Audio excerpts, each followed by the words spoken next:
So today I'll just to show you, I'll create one simple process and I will show you how to run that process. I will show you. Okay. Is that fine?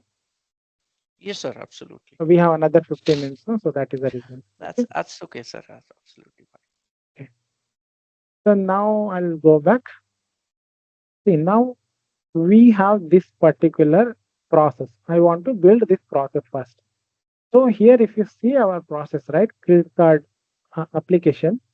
So first thing, whenever you are developing a application, right, first thing you should aware of the data. So uh, how much data we are using it. So as part of the this process building, so how many tables we need to create, everything you should know. Okay, but now I am not gonna go with the data, but uh, first thing I'll go with this process. So I'll design one process and show you how we can design a simple process and how to run that end to end. That is what I wanted to show. So now how I can create the process by using this process is right here. You can click add and you can click process. So and after that it will ask you to give the name of the process. So I'll give it as credit card main process. Okay. So this is a name. Credit card. Okay. Credit card. I can give. Okay. Let it be credit card main process. I can give. Okay. So this is the name I given and I click on OK. Finish. So now if you see our process, so by default system lane is created and team lane is created. System lane is nothing but it is a like example when you are having a swimming pool, right? So when there is a running race, so there will be some separate tracks will be created to them, right? So this particular swimmer has to swim in this particular lane only, and the second participant has to swim in second track only. So there is a lanes will be created. So similar way in the process. So if anything is executing automatically, that is nothing but whenever the system is performing that task, so those activity have to place under the system lane. And if any activity is performed by a particular team, then you have to keep all those activity under that that team lane. You are clear, Jay? What I told it is clear. Yes, sir. It is clear. So it's Okay. like when we are creating a process flow, there will be various tasks or various activity will be involved, and each activity will be performed by a individual or a particular team. So we are ensuring by this streamline that that particular flow, that particular activity or task will be kept in that lane, so that it will be known to the whoever will be seeing this particular process. He will be able to know that who is doing what, right? Right. Yes. Yeah. Yeah, that is simple. Okay. So here, if you see, I'll just design this flow and show you. So here we have a customer. So customer, we don't have a separate portal, right? So I'll consider like let's consider we have these customers inside our BPM only. Okay. So I'm not because we don't have an external portal, right? So that screen only I'm building inside the BPM. So we have team called customers is a one team if you consider, and operator is a one team, managers is a one team, and this reports is nothing but it's not a team. We are generating and we'll be sharing with either with a manager or with the operation team. So if you see here, we have a three team here. Okay. So now how many lanes we require now? So based upon our process, how many lanes is required? One is customer lane is required, operation team is lane is required, and manager lane is required. Right? You're clear, Jay? Yes. Okay. So now I'll create as of now we have one. So I'll drag and drop here another lane and I'll drag and drop another lane. Okay. Oh, First one. nice. So here, from here you can drag and drop. See, this Mm-hmm. is called as a palette. So from the Mm-hmm. palette, you can drag and drop. Just drag and drop. Okay. Mm-hmm. So if you see how first one is system lane, we don't have any system activity. I'm not going to keep anything. First is who is starting the process? Customer, right? So I change this name as a customer. Customer. Okay, this is a customer screen. So if you assume like as of now, I'm creating the screen in the BPM portal. In normally in net banking only there will be screen will be exposed. So that we don't have external system, right? That is the Yes, yes, reason yes, I'm yes. building Means the customer here. way we log in to the SDFC or any banking portal, that is the external screen, External right? system, Yeah. right? Screen. And sir, this swim lane, can we keep the name as customer because this lane Yeah, represents one. customer? Yeah, Yeah. I'll Okay, okay, come. okay, okay, okay. Sorry, sorry. So Yeah. now here you can name this lane. We have to name this lane as a customer. Okay, we can either you can give the customer team or you can name it as customer. Okay, that's anything. So my understanding purpose, I kept like customer team. We normally customer team won't be there. Just you can say customers. Okay.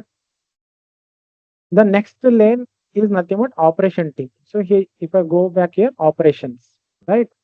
So I need one activity which need to be performed by operations. So again here, if you see below lane, we have this activity. I'll drag and drop activity. Okay. So this activity name, this particular task should be performed by operation team, right? Operation, operations. Okay. So operations under that again. So there are so many activities are there, right? If I go back under the operation, we have a initial validation, field verification, risk assessment. Many things are there. Okay. So Mm-hmm. as of now, I'll consider like everything is merged as one. Okay. Mm-hmm. So I'll just type operation task. Okay. And Mm. this name I'll keep it as operation. We'll divide that. Okay. Whenever we are going Yes, on yes, developing, yes, right? We'll yes, divide it. yes, So now yes. customer is done, operations are done. I'm kind Now of next one trying is to relate with the Vigio. I had used it, so I feel there is some similarities there between this and that. right. Yes. The next one is manager team, right? So I have a manager team. So I'll name this lane as manager, managers. Okay. So for this, I need a task. Manager will be performing a task, which is a manager task or like approval. Okay. So I can name it as manager or approval. So now I'll connect it. So how we'll connect it? So if you go here, right, there is a dot will come. So from here, if you go, I can drag and drop like this. This is a sequence flow. We call it a sequence flow. Just if you on hover, there is a this blue color will come. From this you can connect anywhere. So now this end is there, right. So this one should be go to operation. So because from customer once a customer submit the request, it should go to operation. From operation where it should go? It should go to manager. Okay. So manager after the manager will consider will assume manager will approve it. Always he will approve it. Okay. So when we assume it right, then it should go to end. So this is a process we have developed. So now simple process. So first what happens? Customer will submit it. I can just keep it here. I can adjust it. Customer submit to operation. Operation team what they will do? They will submit it to manager. Just simple process we have developed it. So if I just zoom in, control zoom in, control and just your uh, mouse if you over, then this is a flow we have developed it. It's very simple flow. Are clear, Jay? Yes, sir. Clear, sir. Okay. Now I'll just run and show you. So you develop the flow, right? You want to test it. So as of now, by default, there is a default screen will be attached here because we are not developed any screen, right? Whenever you will drag and drop an activity, there is an inline user task will be attached. So this is actually nothing. It's a default screen which IBM has provided, where it contains only instance detail and task detail. Okay. So instance and task detail it will be contained. So you can change it. We'll change it in future, but I'll just run and show you. So today you can practice this. Okay. So Sure, now sir. so once it is done, right? So I'll click on here. There is a run button. Run is nothing but I want to execute my code. Hmm. So I just click on run. So whenever when you click on the run button, there is a task is created. Instance will be Hmm. get created. Hmm. Hmm. when the process, whatever the process is there, right? This process, mm, this is the process, and this is the instance. mm, This instance is nothing but unique ID for your request. mm, mm, Unique ID. Throughout, you example, you have 100 application. For mm, 100 application also, unique ID will be generated. mm, So mm, this is unique ID for your request. mm, And now first task, who is received the task? Customer, right? Customer has to submit the request. So mm, now there is a task is created. So mm, again, task will be having task ID. So if you see here, mm, mm, this is task ID. The task ID mm, will be there. So the customer team will receive the task. So as of now, I don't have customer team. It is assigned to all users. Okay. mm, mm, So because we didn't map the team, so it all users means all customer will receive a task. So mm, I can run it. There is a button. So how will run it? Either as a developer, you can run directly here. Run button mm, will be there, or you can run it this one. Or if you go to process portal, right? So mm, here, see you can see. I'll just go back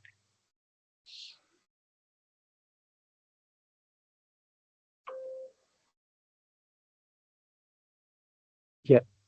The mm. customer they will log Okay. into process portal. Here you can see the task. So here they can climb it. So when I climb it, the screen will show here. See, this is a screen, simple screen. So which contains the task detail. Task detail. Okay. So this is a Okay. process and this is a task detail. Okay. Similar way. So you are not a you a real time user, right? You are a developer. So you don't have like you don't want to you no need to shift from the process portal and run. So it's very time consuming for the development. So instead of process portal, the here only from directly you can run it. So when you run it directly, same screen will show here. It won't open the process portal. It will show the screen, whatever it is showing in the process portal. Is it Okay. same screen, right? This screen, same. So if you see, it's the same screen. Okay. You're clear, right? Right? Yes. Yes. Yes. Yes. Okay. And now I'll complete it, right? So now I submit. Let's consider I'll submit it. I had done. The task is finished. Okay. Now who should receive the task? Operation team should receive the task. So operation team got the task here, right? So it's assigned to operation team. So what operation team they will do? Again, they will climb it. Either you can climb from process portal, but I am a developer. I don't want to go to process portal and waste the time. I directly run from here. So here you can see task detail. Okay, it is the task ID will instance ID will remain same throughout your end-to-end flow. The instance ID will remain same. Only task ID will change. Customer task ID will be different. Operation is a different task, right? Different activity which is performed by operation team. So that is the reason task ID will get changed. Then Mm, you can, as the operation team, I click on done. So once the operation team is completed their task, now where it should go? It should go to manager. mm, So mm, now manager will receive the task now, right? Manager is mm, received a task. I'll climb it. So manager will be having option again. As of now, we don't have a screen, so you can see the detail. mm, mm, As of now, a default screen is shown. So I need mm, to approve it, right, as a manager. I click on done button. So now once the I click on done, now the process is completed. That is nothing but my request is completed. So that is the reason you can see it is a right mark. Now instance status is completed. Previously it was active status. Active status, I'll just run and show you. Whenever the request is in progress, at that time the status is active. But when the process is completed, that is nothing but when the request is completed, then what is the status that changes? It is status changes from active to completed. So here you can say completed. You're mm, clear, mm. check? You Yes. understood the difference, right? Active and complete. So that Yes. is Yes. what I yesterday I was telling you. So when the request is in progress, at that time status is active. When the request is completed, request is nothing but when the instance is completed. Mm. Instance in the BPM terminology we call it as instance. When the instance is Instance. completed, Mm, then that bucket is moved. That instance is bucket. Sorry, that instance will move from active bucket to completed bucket. So you can Hmm. see one instance is completed, one is Hmm. active. So if you select and filter, so this is completed. So if I select active, one is active. If I Hmm. won't select anything, everything will be displayed. There is Hmm. no Hmm. filter I applied, right? Similar. Okay. Yes. And sir, Okay. whenever you were executing the task, means when you are pushing it from one bucket to another bucket, for example, we moved it from customer task to operation task. The task ID was changing, or it was the same task ID, Task sir? ID will change. It will change. It It's it will change. it's very simple. It's a one work. Okay. One Hmm. it's a customer work which customer has completed, right? His Hmm. task is completed. Still the request is there in bucket. Hmm. He will be having one task ID. When it Hmm. is moved to here from his bucket to another bucket, so it's Hmm. the operation team will be having a different work, right? So Hmm. for that different task ID will be created. Hmm. Hmm. Hmm. And sir, for example, I'm just giving one scenario here. Suppose, for example, this credit card. Suppose credit card, that lost credit card process. Okay, sir. Suppose I Mhm. call the customer care, right? And I book a case that this issue has happened. If and they give me a always they give me a request ID, right? This request has been created, right? Then what happens? It goes through this all stages and steps, whatever process happens, then finally it gets completed. So my question is that suppose if I will call them back to ask what has happened to my request, which one I will refer? Because every step the task ID gets changed, right? You Instance ID got will my be the question? same, right? Instance ID will be the same, right? So instance ID is unique for your request. Okay, okay, okay, okay. Okay, task Instance ID will ID. change. Uh-huh. Instance ID is your request ID. So you will tell them, Okay. okay, this is my request ID. What is your request ID? Instance ID will be your request ID. Okay, Okay. okay, okay, okay, So okay. Got it. So whenever you instance call to ID the is customer, common for all all the the tasks, all the tasks, uh, you will tell them, uh, see, this is my instance ID or request ID. Check the status and show me. So then you will give to the operation team. This is my instance ID. Tell me the status. Oh, see, it is pending with manager approval. So once the manager approval, you will be getting status. This is one way. Okay. Normally in our real-time application, we are not gonna use in even though your instance ID is unique, we are not gonna use in instance ID as our request ID. So we'll generate our customized request ID, and that will be shared with the customer team. So that will be unique. So for this instance ID, one request ID will be unique. That is shared to the customer. So it can customer whenever their customer team is calling to the support team, right? They can refer that request ID and they can ask the status. You are clear, Jay? yes, sir. I'm clear. I'm clear. Clear, right? So for BPM environment, this is a unique request ID for BPM environment. So this instance ID itself you can use for customer reference, like for customers also you can share that instance ID. But that is actually in BPM system we are using, right? It might be in future you might be delete it, right? So example, there is a threshold limit. BPM level there is threshold limit. If you delete the instances, that the ID will be get deleted, right? So normally we won't use that ID. So normally we'll create one custom customer request ID, and that ID will be shared to the customer. So that ID they can use for checking the status in future reference. Okay. Okay. So you understood, right? So how we can create a process and we can run end to end, right? Yes, sir.